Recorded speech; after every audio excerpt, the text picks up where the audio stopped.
인공지능 바이블 동영상 강의를 시작하도록 하겠습니다. 이번 시간에는요, 여기 보시는 것처럼 인공지능 몇 번 하죠? 지도학습, 비지도학습, 강학습으로 된다. 그래서 이제 이번 주에는 지금 하고 있는 건 비지도학습이라고 있죠. 비지도학습은 이제 군집 분석, 차원 축소 기법들, 연관규칙 분석들 이런 걸로 대충 구성이 된다라고 설명했었어요. 더 있죠. 더 있는데 요 정도면은 충분하신 거예요. 그래서 이미 지난번 슬라이드에 군집 분석에 대해서 설명을 했고요.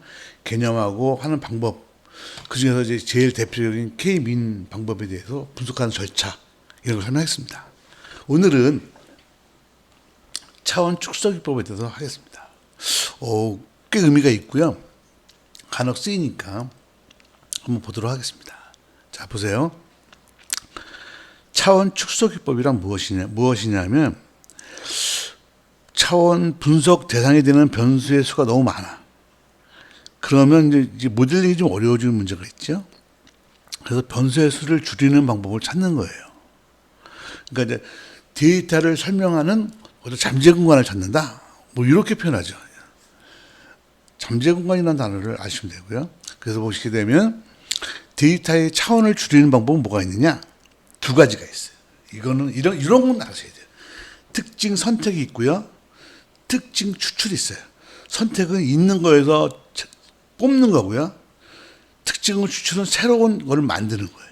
그래서 예를 들면 특징 선택은 여러분이 나중에 얘기해서 이제 y는 ax1, ax2, ax3 쭉 있을 때 이거를 모델을 만든 다음에 나중에 뒤로 거꾸로 가면서 설명력이 약한 걸 제거했잖아요. 그래가지고 이제 만약에 y를 설명하는데 y라는 종속 변수에 대한 독립 변수가 10개다 그러면 그 중에서 5개를 빼고 나머지 5개만 쓴다 이렇게 해가지고 모델을 만든 적이 있었는데 기억나실 거예요. 그래서 그걸 이제 다양하게 해서 스텝 명령으로 불필요한 변수를 제거하는 거라고 했는데 이게 뭐냐면 10개 중에서 5개를 선택하는 거니까 특징 선택이다라고 볼 수 있습니다. 이해하셨죠? 그럼 특징 추출은 뭐냐? 그럼 데이터가 있으면 그 데이터를 설명하는 새로운 변수를 찾는 거예요. 그리고 이거 뭐냐? 원 데이터의 특징을 조합해서 새로운 변수를 만드는 것. 이게 뭐냐면 특징 추출이라고 합니다. 용어의 의미가 다르죠? 선택과 추출이니까. 그래서 추출은 두 가지, 주소부 분석과 인자 분석이 있죠. 다차원 척도법, 조금, 요건 좀, 어쨌든 여기에 속한다고 볼 수 있죠. 그래서 주소부 분석과 인자 분석이 많이 끼는 것이다. 이렇게 볼 수 있습니다. 그래서 오늘 이제 차원 축소 기법 중에서는 특징 선택은 이미 다중회계에서 이미 했기 때문에 별도로 다루지 아니하고 다중회계를 참고하시면 되고요. 특징 추출에 대한 거를 하도록 하겠습니다. 어떤 순서냐면 주성부 분석, 인자 분석, 다차원 척도법 순서로 다루도록 하겠습니다. 그리고 요 마지막에 가보면 독립성분 분석이라는 것도 하거든요. 이거는 특징 선택에 포함시킬 수도 있고 아닐 수도 있는데 저는 이제 특징 선택에 포함시키는데 그냥 별도로 다루도록 하겠습니다. 네 가지를 다룬다. 이렇게 보시면 오늘은 그 중에서 주성분 분석을 다루도록 하겠습니다. 얼핏 들으면 좀 복잡해 보이기도 하는데요. 요 절차가 있어요. 이 통계 분석은요, 이 절차대로 하시면 금방 되고요. 이 절차에서 여러분이 하실 일은 데이터만 바꾸는 것만 하고 분석만 할 줄 알면 되니까, 요거 따라 하시면 될 것 같아요. 자, 그러면 주성분 분석, Principal Component Analysis라고 하죠. 이거 뭐냐면, 10개의 데이터로 되어 있는 어떤 항목을 갖다가 2개로 줄인다 할지 이렇게 하는 거죠. 그래서 보시면 이게 키예요. 잡으세요. 주성분 분석은 데이터를 설명하는 새로운 데이터를 만들어요. 그때 주성분이잖아요. 주성분이 되는 새로운 변수 P1을 선택하고, 그죠? 나머지는 P1에 따라서 P1과 수직이 되는 것들을 선택하는 거예요. 그러니까 주성분을 먼저 선택하고, 그러니까 어떤 원래 변수가 있고요. 이 변수를 설명하는 새로운 변수가 만들어졌을 때 변수가 한번 4개가 만들었다고 치더라도 그 중에서 가장 많은 설명을 하는 하나를 먼저 뽑고 그거에 직각이 되는 또 다른 변수를 뽑아가는 그런 식으로 뽑아가는. 그래서 주성분을 뽑아내는 분석이 다르서 주성분 분석이에요. 말 그대로죠. 그러니까 변수의 새로운 주성분을 뽑아내는 것이다.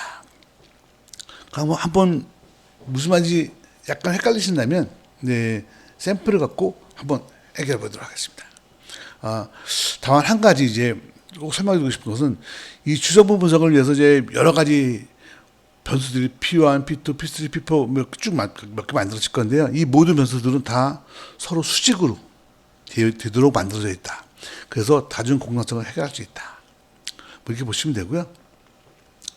자, 볼게요. 이제 다중 공산성이라는 건 뭐냐면요. 변수들 간에 서로 연관관계가 얽혀 있는 거예요.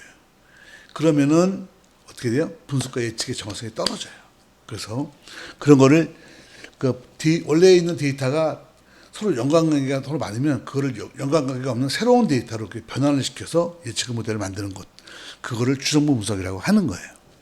예를 들어보면 금방 알아요. 여러분 아이리스 데이터 우리 맨날 쓰는 거죠. 이제 익숙하니까 이걸 쓴다고 칠게요. 뭐 아이리스 데이터는 뭐 대충 이런 모양이죠. 그죠?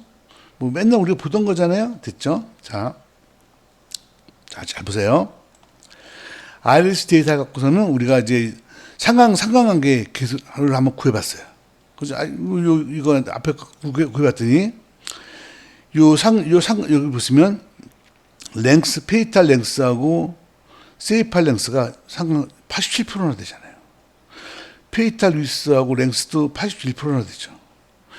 페이탈 루이스하고 보시죠? 96%. 이 변수와 변수 간의 상관관계가 작아야 되는데 이건 이 데이터는 상관관계가 많은 거예요. 독립변수 간의 상관관계가 높은 거예요. 그러므로 뭐가 있어요? 앞에서 말한 다중 공산성의 문제가 발생이 예상이 된다. 그죠? 그러므로 이 독립변수를 새로 설계할 필요가 있다라는 거예요. 지금 요게 하이라이트라고 보시면 돼요. 이해하시죠? 그러니까 데이터를 분석해서 이것의 어떤 상관관계를 봐서 상관관계가 별로 없으면 굳이 다시 설계할 필요가 없겠죠. 그러면 주성분 분석을 할 필요가 없죠. 근데 이것처럼 했는데 다른 변수들 간의 연관관계가 이렇게 높아버리면 이거는 적응학생이 문제가 될 수 있겠다라고 생각하는 거죠. 그럼 어떻게 돼요? 이런 연관성이 적은 그런 새로운 독립 변수를 설계할 필요가 있다.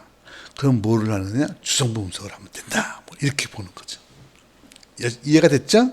그러면 이제 일단 여기까지 해서 여러분이 이제 주성분 분석을 할 필요성을 파악하는 건 공부를 했어요. 여기까지 해서 이제 해야 한다는 건 이해가 알았죠. 이거 보시면 알겠죠. 그래서 이제 어떻게 하냐면 이제 변수를 바꾸는 거죠. 전체를 가지고 수정해야죠. 일단 종이 나와 있는 걸 빼고 나머지 1번부터 4번만 아이리스2에다 저장을 하고 종에 대한 거는 여기 아이리스 스페이스라는 곳에서 저장을 나눠서 저장을 했죠. 됐죠? 이해가 됐죠? 그럼 이제 주성분 분석을 중앙을 0으로 하고 분산을 1로 해서 주성분 분석을 하는 거예요. 뭐를 갖고 아이리스2를 갖고서는 중앙을 0으로 분산을 1로 해서 주성분 분석을 했어요. 그 결과가 여기에 있죠. 그죠? 주성분 분석 점 리절트 2가 있죠? 됐어요. 그럼 여기서 이제 이 결과를 이렇게 돌려보면 요거는 R로 하는 거예요. 뭐 땅굴에도 마찬가지인데 그냥 제가 익숙한 게 아니라서 여러분도 그대로 하시면 돌아가요. 그러니까 한번 해보시면 되고요. 결과를 보시게 되면 이 4개의 변수에 대해서 새로운 변수 P1, P2, P3, P4를 만들었어요. 보이시죠? 그래서 만들어가지고 이제 그러니까 보시면 기존에 원래 있던 4개의 변수 대신에 P1, PC1, PC2, PC3, PC4라는 4개의 변수를 새로 만든 거예요. 서로 직각의 공산성을 갖지 않도록. 알았죠? 만들었어요. 어떻게 만들었는지 계산 과정은 여러분이 통계학자가 아니니까 굳이 통계학을 전공하시면 뭐 하셔도 상관없고 우리는 상관없어. 우리는 관심 없어요. 이렇게 만들었다는 것이 중요하죠. 그럼 이제 만들었으면 어떻게 할 거냐? 그걸 이제 만들었으면, 잘 보세요. 여기 앞에 이제 있는 거예요. 앞에 있는 거, 여러분 잊을까봐 보여준 거. 그래서 이것의 의미가 뭐냐면, 이제는 어떻게 하는 거냐면, 자, PC1이라는 변수는 어떤 식으로 표현될 수 있냐면, 보세요. PC1은 0.52 곱하기 세이팔 랭스, 마이너스 0.16 곱하기 세이팔 위스. 보이시죠? 0.58 곱하기 페이탈 랭스, 0.56 곱하기, 요 네 개의 변수가 요런 게 곱해지면 PC1이 나오는 거예요. 이해하셨죠? 그러니까 기존 원래 네 개가 있었는데 새롭게 만들어진 PC1, PC2, PC3, PC4가 있는데, 이거는 무슨 얘기냐면 PC1은 이거 곱하기 이거 곱하기 이거 곱하기 이거 이렇게 해서 만들어진 것. PC2도 같겠죠? 이렇게 이거 곱하기 이렇게 해서 만들어지는 거예요. 그래서 만들어진 요 네 개의 데이터는 서로 공산성이 없는 거예요. 딱 직각이 들어 만들어진 거다라고 볼 수가 있는 거죠. 이해했죠? 그러면, 야, 그럼 우리가 이제 PC1, PC2, PC3, 네 개를 만들었는데, 그럼 몇 가지를 사용할까 한번 이거 그림을 한번 그려보는 거죠. 리절트를 갖고서는 그림을 한번 딱 그려보고 이렇게 딱 좋게 되면 PC1, PC2, PC3, PC4인데, 여기서 보시게 되면 이게 보통 그 2를 넘어가는 것들을 보통 쓴다고 되어 있어요. 근데 요건 2를 넘어가면 PC1, PC2만 쓰겠네요. 그럼 볼까요? 그래서 그 PC1, PC2만 쓰는 건데, 이것도 좀 확실히 하고 싶으면 이런 명령어가 있어요. summary라는 명령어를 쓰시게 되면요, 이렇게 표시가 나와요. 이게 무슨 의미냐면, PC1을 이용하면,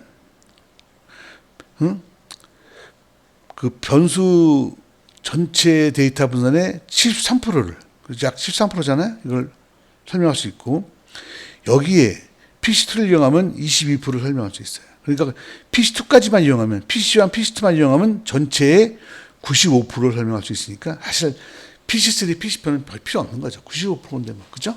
요건 누적이니까, 누적. 그래서 앞에 그림도 보면 1 이상이니까 2개였고, 요것도 2개 나오잖아요. 여기서 데이터는 PC1, PC2만 쓰면 되겠구나라는 걸 알 수가 있죠. 그죠? 그리고서 이제 뭐 결과는 확인했고, 뭐 아이리스 데이터 확인했고, 됐죠? 일단 PC1, PC2 있으니까. 그 다음에 이제 어떻게 하냐면, 요거는, 여러분이 잘 모르시면요, 요대로 쓰셔도 상관없어요. 여러분은 어차피 이제 원리를 하는 사람이 아니고 응용하는 사람들이기 때문에, 여기서 보시게 되면, 아이리스2 앞에 있었죠? 거기다가, 루테이션 2 있었죠? 거기다가 매트리스 곱을 하는 거죠. 요거는 요 앞에 이제 있어요. 그러니까 그걸 보시면 돼요. 가지고 이걸 에지 매트리스 곱을 하게 되면 그 곱을한 결과가 이렇게 나와요. 그럼 이걸 내용을 보시게 되면 이렇게로 보여져요. 그래서 매트리스 곱 요게 익숙하지 않으면요, 뭐 공부하시는 거는 말리지 않고요, 안 하셔도 돼요. 그냥 주성분 분석에서 요렇게 한다고 생각하시면 돼요. 뭐만 바꾸시면 되냐면 요거랑 요거만 바꾸시면 되니까. 그쵸? 됐어요. 그럼 이제 새로운 리조트가 만들어졌어요. 그럼 여기다가 뭐를 해야 돼요? 이제 우리가 말하는 레이블을 붙여줘야죠. 레이블을 쭉 붙이는 과정이에요. 요거 바인드를 해서 레이블을 붙이고 나면 이제 파이널 2라는 우리가 만든 데이터는 레이블도 있고 PC1, PC2, PC3, PC4가 있는 거죠. 그전에는 뭐 페이탈 랭스, 페이탈 위스에 기술했던 걸 갖다가 PC1, PC2, PC3, PC4를 바꾼 거죠. 공산성이 없는 걸로. 여기까지 이해가 되셨죠? 이제 끝나갑니다. 네, 됐어요. 그러면 이제 데이터를 만들었어요. 그러니까 원래 페이탈 랭스, 페이탈 위스 이렇게 돼 있던 걸 갖다가 이렇게 바꾼 거예요. 그리고 그 다음에 이제 바꿨으면 뭐 써먹어야 될 거 아니에요. 그럼 이거 갖다가 이제 회귀 분석을 한번 수행해 보자. 뭐. 그래가지고 이거 갖다가 이제 회귀 분석을 하는 거죠. 레이블을 맞춰라. PC1, PC2만 쓰는 걸로 하고, 데이터는 이걸로 하고. 회귀 분석한 데이터를 예측한 걸 갖다가 저장하고 2개를 테이블을 비교해보자. 이렇게 되는 거죠. 그럼 어떻게 보면 정확성이 좀 보여지죠. 뭐, 요거는 이제 앞에서 만든 데이터 만든 것까지가 주성분 분석이고요. 주성분 분석된 걸 갖다가 이제 회귀 분석에 한번 써본 응용한 예라고 보시면 돼요. 자, 여기까지 해서 여러분이 이제 그 주성분 분석에 대한 절차를 봤는데요. 주성분 분석 이렇게 하는 거예요. 기존 데이터에 대해서 상관관계를 분석해서 공산성이 의심이 되는 상황이 되면은 주소부 분석을 해야 돼요. 그러면 이제 공산성을 제거한 새로운 메소드를 만들죠. 그 다음에 어떻게 돼요? 그 중에 영향력 있는 거 골라가지고 이제 데이터를 새로 구성하죠. 맞죠? 아까 페이탈 랭스, 페이탈 입스 갖다가 PC1, PC2 이렇게 바꿨잖아요. 그 다음에 그거 골라가지고 이제 그러면 그 데이터를 갖고 예측이나 다른 분석에 사용하는 거예요. 이렇게 사용하면 원래 페이탈 랭스나 페이탈 입스를 쓴 것보다 더 정확하다라는 거죠. 여러분 이해가 되셨나요? 어쨌든 주성분 분석이라는 건요, 그 주성분을 뽑아내는 거예요. 우리 같은 경우는 PC1, PC2까지 뽑아냈죠? 그리고 PC1, PC2만 쓰잖아요. 그래서 뽑아내는 절차다. 이거를 주성분 분석이라고 합니다. 이것도, 그러니까 주성분 분석은 그 자체로서 의미하는 게 아니고, 뭔가 우리가 알고 있는 회귀나 아니면 우리가 알고 있는 다른 기법들을 적용하기 전에 원래 있는 데이터에 공산성이 있을 경우에는 그 데이터에다가 공산성이 없는 새로운 데이터를 바꿔주고 나서 바꿔주는 절차고요. 이 결과를 갖고서는 이제 회귀 분석이나 이런 데 적용을 하는 거죠. 그러면 훨씬 더 정확하다라는 거죠. 이해가 되셨나요? 그러니까 이거는 일종의 보조 또는 액세서리 뭐 그런 거죠. 이거는 여기서 보는 것처럼 공산성이라는 게 의심된 상황이 아니면 할 필요 없는 거예요. 공산성이 의심된 상황일 경우에 이거를 제거한 새로운 메소드를 만들기 위해서 사용하는 게 뭐냐? 주성분 분석이다. 자, 여기까지 해서 오늘 하려는 주성분 분석에 대해서 설명을 했습니다. 요 절차만 아시고 하시면요, 요 샘플이 있고 들리면 돌아가실 거예요. 그러면 크게 이해하는데 문제 없을 거라고 봅니다. 오늘 여기까지만 하고요. 내일은 또 인자 분석을 갖고 강연을 이어가도록 하겠습니다. 수고하셨습니다.